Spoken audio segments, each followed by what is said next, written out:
Now, as we're driving up south of Virginia, I want you to look here on the left at the Ponderosa Hotel in the Orchard Adult Cabaret. Orchard. Now, back in the day, my wife and I went here with my brother and his gal at the time, and they were a non-smoking casino.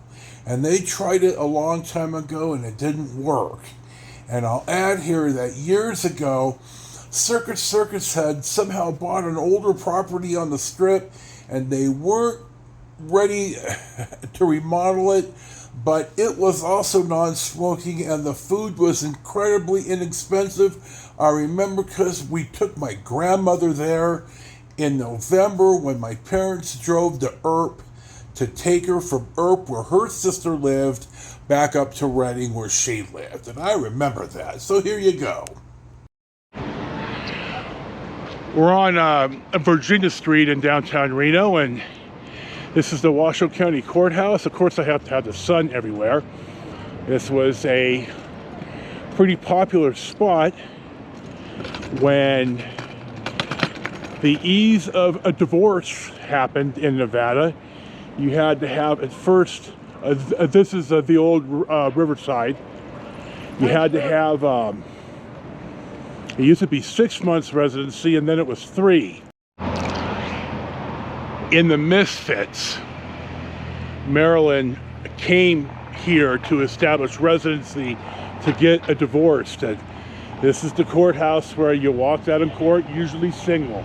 And then you would walk down here to the Virginia Street Bridge, which I think I'm going to do as I walk here. And you would historically throw your wedding ring in the river.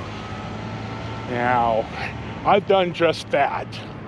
I think I'm not exactly proud of my unfortunate choices, but nevertheless, I'm walking up here because I'm going to show you the new bridge, and then we're going to chat a bit. The plaintiff and I got married right here. Here's looking downriver. This is the Truckee River. The first bridge was finished here in 1860. Eventually, this was called Lake's Crossing, and just hold on. Remind me to talk about this Renaissance right here. Anyway, as we walk back to the car, because I didn't feed the meter, Myron Lake, who I just mentioned back at Bowers Mansion, who ended up at Bowers Mansion, he is who this Lake's Crossing was named after. It was then changed to Reno. I almost want to say after General Jesse Reno from the Civil War. And I briefly mentioned the Lake County there wasn't there. Never really organized.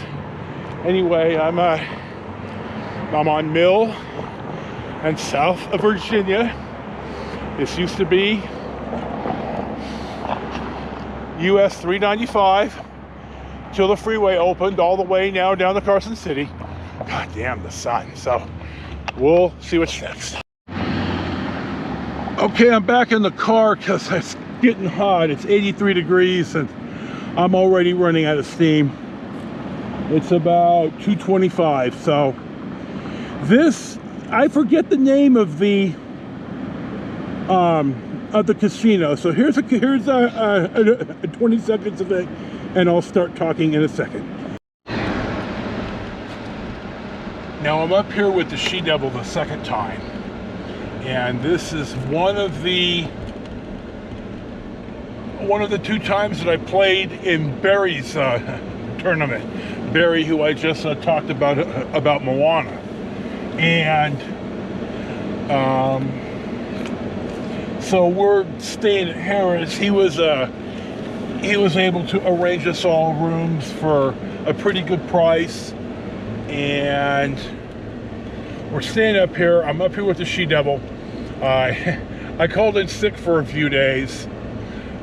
Hold on here. This used to be a place called Men cooking with fire, men something fire. I don't remember, but it's something else now. Anyway, men wielding fire. That was it. I'll see if I can't dig up a picture or something. Anyway, so, you know, this one opens up and it's supposed to be a nice place. And okay, I'm going to point out right here, and you'll see it on the screen. This is one of the earlier Reno biggest little city in the world signs. One of them is in Ukiah, California, which I'll see if I can or cannot find a picture of. I'm sure I saved something. I save a million of them pictures for later on, so we will see. Anyway, we go in the casino and it's $5 craps. Well, I've never put, that's usually a little bit too rich for my blood, but I go ahead and buy in for a couple $100, and well, you know what happens. I tell the stories of me being successful, and then I'm going to tell you the story that I wasn't standing at the table very long because it was mostly Cinco Dos Adios and a lot more of my chips going back into the chip rack than being put into my chip rack. And that's, I think, is the only time I've ever played $5 dice. And bluntly, dice now from the Vegas-based channels I watch is at least $15. And there's just no way. So we're going to drive right down Virginia Street, down the heart of Reno. You're going to see it right here. I'm going to cross the bridge, Lakes Crossing. The Mapes used to be right here on the right, on the corner where the office building is. So I'll use some dash cam here and overdub.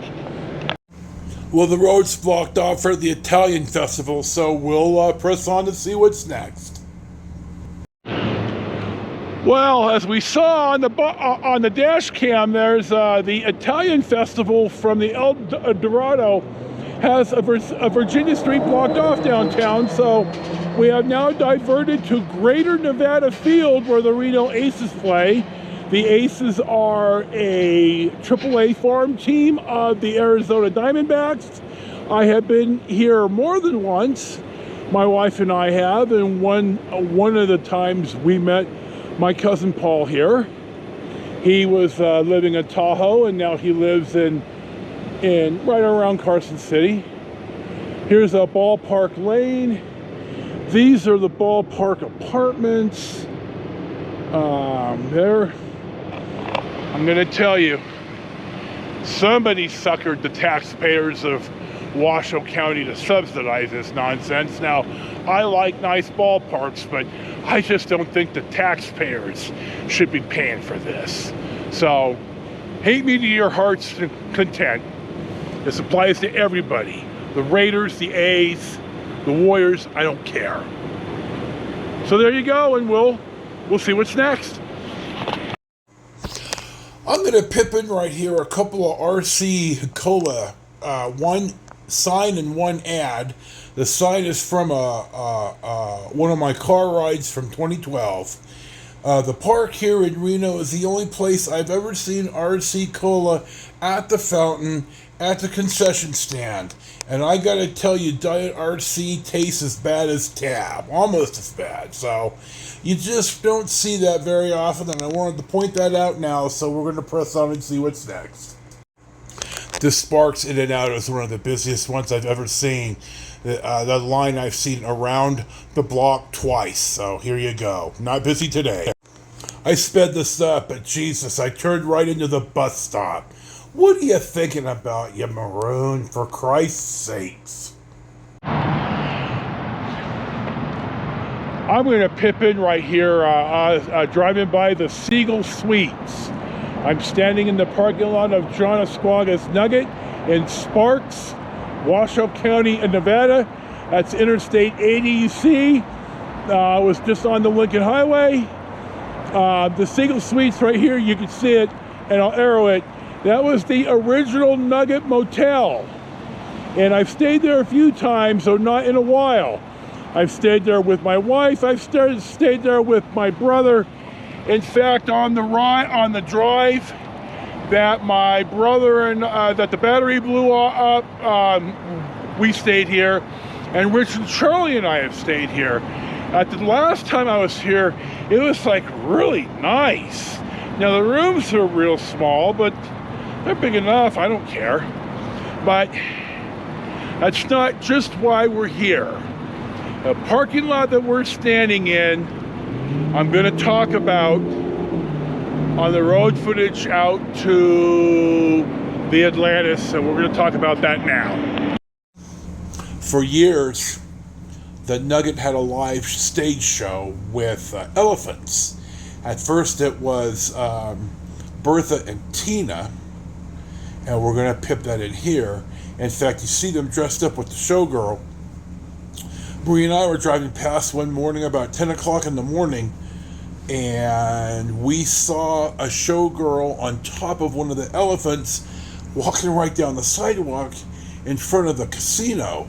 And we asked the keepers later, and they said that it was a new showgirl and they had to get the elephant and the showgirl accustomed to each other. So there you go. It then became Angel and Bertha, and they had a elephant house out here in the parking lot where I just stood and filmed. And they had bleachers set up, and they'd wash the elephants. They'd bathe them out in public with, scrub brush and stuff every day, and you could sit and watch them. It was like at 1 o'clock in the afternoon. Well, one time, Marie and I were the only ones there, so the keeper let us come down, and I got to touch Bertha. I got to rub her on her skin, and I whispered to her, I said, sweetheart, I'm so sorry you're here. You need to be with your people. It just broke my heart. And then the guy hit her with a stick. Anyway, there was scandal with the Nugget and their treatment of Angel and Bertha. And to my understanding, Bertha passed away in 1999. I'm going to pip in right here the flag at half-mast.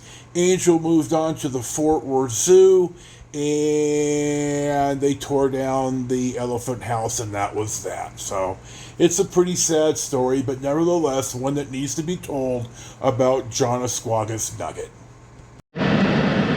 This is not good. Looks like the guy here on the right that they're pulling the bumper on rear-ended the guy here on the left in the fast lane. So we got through here okay. Didn't run over any road debris, and we'll move on to see what's next. This Baldini's here is geared to the locals. It's not really near the freeway, any of the freeways. Mark and I went in here once. It was really smoky, but they had a really good sports book, big TVs, and pretty inexpensive hot dogs and sodas, and we were pretty happy about that. This is what I mix up Bodine's in Carson City with. Baldini's there in Sparks. Now I'm pulling into the Atlantis. I'm going to walk in. We're going to get seated, and I'm going to show you some food. What's that? I'm in the buffet here at the Atlantis. The roast beef is excellent. The macaroni and cheese is surprisingly good. I think this is shrimp marsala, and it's got a little flavor to it. I like this. And this is wok fried rice, which is also good. So this will be my first plate and maybe my only plate. So here you go. Sugar-free lemon chiffon, not sugar-free carrot cake, and well, I know better, and then sugar-free cherry. So we're gonna have a little sample of each, and here we go. I just ate and I'm heading back out to the car, and when did Americans not learn to stand in line single file in a narrow aisleway? And this gal right here, you with the red hair and the glasses, yeah, you're 5 people deep with that goddamn pram. Oh, maybe I need to move it over a little bit. Now, here are some people at least lining up kind of single file. Now, I will say that last year, This line ran all the way around to almost the exit. So there were nearly as many people this year as there was last year. And I want to point out that I wish my body camera, which is a Patrol Master, had better vibration dampening. This is just awful. Anyway, I'll get back in the car and we'll see what's next. I gotta say, I do love a backup camera. That is a modern piece of technology that I'm very, very happy with.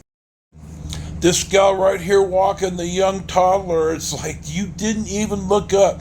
You've got to pay attention. Jesus. When I got inside, a lot of people were happy to see me. I hugged people, I shook some hands. Well, the guy I talked about earlier who won us the cell phones, Barry was there. Now, Barry doesn't remember me, but I certainly know who he is, so he sticks his head out and says, "Hi, I'm Barry," and I explain, I tell him my name, and I tell him I played in a couple of his tournaments, and that rings a bell for him, so he knows who I am, so we're chatting, and I went to school with a guy named F. F was a class in front of me. F and my brother never really got along. I don't think F liked me either. I never had any beef with the guy. But F thinks he is the greatest athlete to ever come out of my high school ever. And bluntly, I can think of 3 guys in my class alone. Well, hold on here. Yeah, Doug, Dave, and Bob. Doug played up to AAA baseball. Dave played professional football in the CFL and in the USFL. And Bob played high school football and basketball. He also played football for Chabot, as Dave did. And he played football for San Jose State, a Division I school, as Dave also did. So it's like, dude, F, you weren't even beating out 3 guys I could think of the top of my head in my class, much less thinking that you're the greatest of all time. Come on now. Now I'm going to tell you, the 2 times I went up there to play in Barry's tournament, Barry would just get under F's skin. They'd be in the same foursome, and Barry would needle him and challenge his manhood, and they'd be betting. A lot of people bet on the golf, of course. I never did. I didn't enjoy it. I wanted to play golf, but it's a big part of the culture. So anyway, Barry is he's always been able to get under F's skin. So we're posing for a picture. Doug's going to take the picture. Doug, the guys I just mentioned, and I tell Doug and Barry, I say, the problem with F is he's never been able to accept that he's not even the best athlete in his family, that his sister I, a year in back of me, is a greater athlete than he is. I said, she won the Athena Award for the best female athlete of the year, and I said, F didn't win anything. I said, he's forever shamed that his sister I is a superior athlete. And my God, Doug and Barry looked at each other and just burst out laughing, because the truth is the truth, and that's just how it is. And so I guess they were going to tell him this, and I don't give a shit. I'm good with that. So I think that's going to wrap it up. I've been rambling on for a while. I'm going to split this up into 2 parts somewhere along the way. Nathan from Rev 3 asked something about splitting this up, and a lot of times I don't know how long all of it's going to be. I tend to do a lot of freestyle editing once I'm editing, and I never know when I'm going to make the break. So that's why my breaks, I don't outro part 1 and intro part 2, because I'm never really sure. So in closing, I'd like to thank you for wandering by Life with Yosef. This is, as always, your host, Joe. Thank you for watching edition 3 of the Daddy Longball 2023 Extravaganza. Enjoy your day. Peace be with you. And we'll see you for the next one.